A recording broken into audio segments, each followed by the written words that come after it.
So the title, 3 Things to Know About Massachusetts' $175 million deal with Uber and Lyft. Now, Massachusetts drivers, from what I've heard, from what the media says, you should be getting that 175. And obviously that'll be based on, how long have you been driving for the company? How many trips have you done? Are you still driving for them? So I believe seniority, the amount of trips, the amount of miles will actually, at the end of the day, determine what part of that $175 million you get. Now, Uber and Lyft tried to get their initiative on the ballot next month. They did this successfully by paying their way in California, Proposition 22, with $210 million. They were trying to hit the repeat button in Massachusetts, but the media was starting to turn against them. Drivers were educating the public, and I personally think, it's just my opinion, that Uber and Lyft did not want to roll the dice on this one, right? Their biggest fear, if you look at my video yesterday, their biggest fear is Uber and Lyft being forced to treat you as an employee, where they take on the model as the employer in the state. They do not want that. And it was worth for them to pay the $175 million.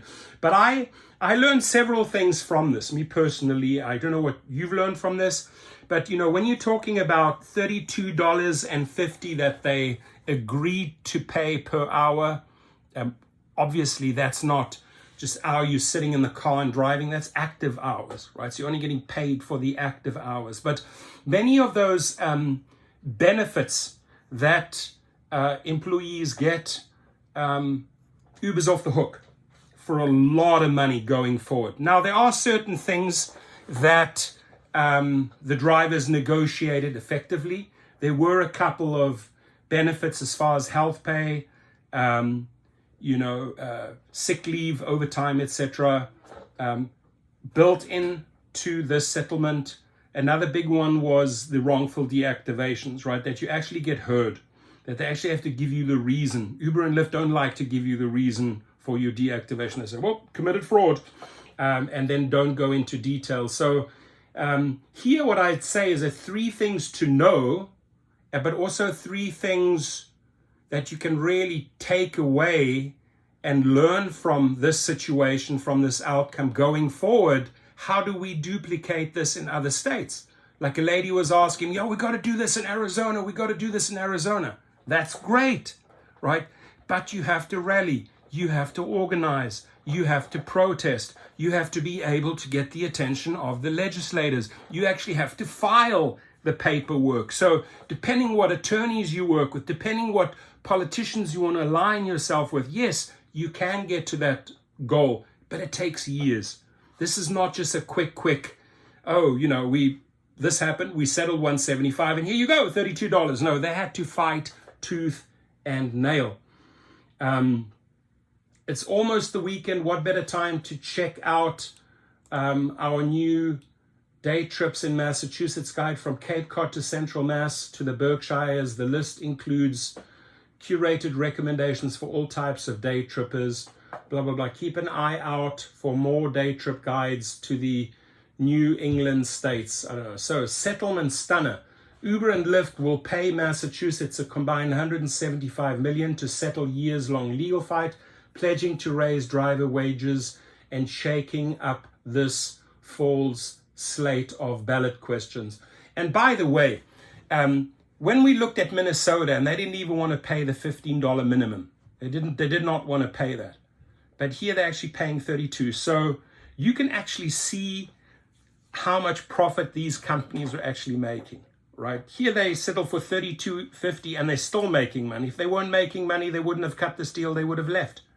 But they're still making money by paying $32.50 per active hour. And if you compare the Minnesota deal to the Massachusetts deal, who got a better deal? Well, probably Massachusetts, right? But both states fought a great fight. I'm right now in a brawl with Fair Co-op. Not going to take the shit that the attorneys are serving me, fighting back. And you know what? It's time for videos. It's time to set the record straight. So shots fired by them, you know, I fire back. I don't get muzzled. You know me. So here, another big one. By AG attorney Gavin Maura Healy, alleging rideshare companies were misclassifying drivers as independent contractors rather than employees under state labor law, and with this denying them protections like minimum wage and paid sick time. Here are 3 things to know about this deal. No more ballot question. The complicated ballot question about app-based drivers and how they're classified under the state labor law no longer happening. The settlement resolves the classification dispute. Uber and Lyft are very happy about that. The group behind the proposed ballot initiative, Flexibility and Benefits for Massachusetts Drivers, said they're no longer moving forward with what was expected to be a bruising, expensive campaign. According to a spokesman, the group won't submit the final round of signatures for ballot questions.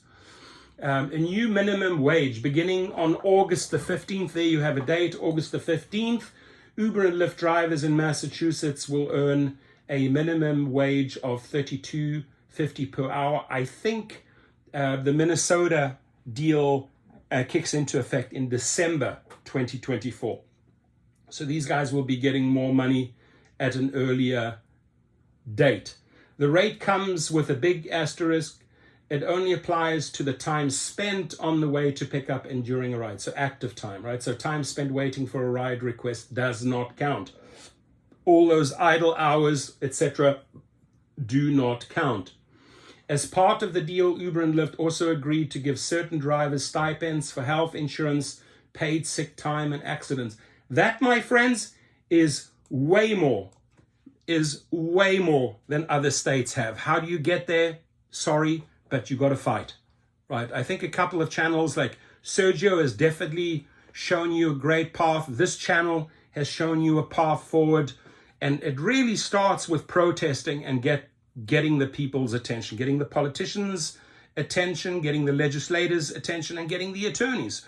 Can we find some attorneys that'll back us, right? There are law firms ready to pounce on Uber and Lyft in each state. You know, many have done it very, very successfully. Lichten Riordan in Massachusetts, Potter Handy in California.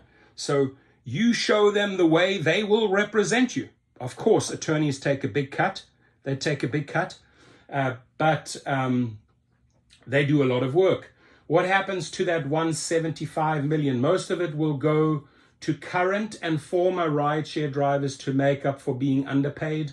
According to Campbell's office, the AG plans to announce more information in the coming weeks about who qualifies for the money and how to file a claim. So this one's important right here. Many people don't know how to file a claim. Many people don't know what they'll be getting. As soon as we have any word, this channel will release that information and show you how to file a claim and where to file a claim. So no deal. Healthcare company Optum is walking away from the proposed deal to purchase. Okay, this is a whole different other story. They're obviously doing story after story, but there you have it. A couple of takeaways, things to know. More importantly, what are they willing to pay? What have we learned from this? So, I mean, $32.50 active hour is a starting point. They're doing in Massachusetts. Why isn't $32.50 a starting point for all the other states? Again, sadly, you have to go out, make the noise, organize, and to answer the lady in Arizona who keeps on emailing me, how do we get this? How do we get this? Sorry, dear, you have to fight for it, right? It doesn't just get presented to you. Uber and Lyft are not kind, or DoorDash and say, hey, by the way, we've really been thinking about it. You should be receiving this. No, they fought like hell. They had Tony West and the Uber attorneys, the Lyft attorneys fight this for years, as they could see that their strength was fading away at the ballot and they might get slapped down by Massachusetts citizens. They thought, you know what, we better cut this deal. This is still a victory for Uber and Lyft. And I would also want to say a big victory for drivers in Massachusetts if you compare this package to other states. This is definitely a far better package than the drivers here in my state of California, right? So, but again, the path, how did we get there? We have to learn what it takes. We have to learn how to get to that finishing line. So please feel free to comment. And again, Massachusetts drivers, as soon as there's an announcement on how to file the claim, what steps to take, you will hear it from this channel. God bless you all, and stay safe out there, my friends.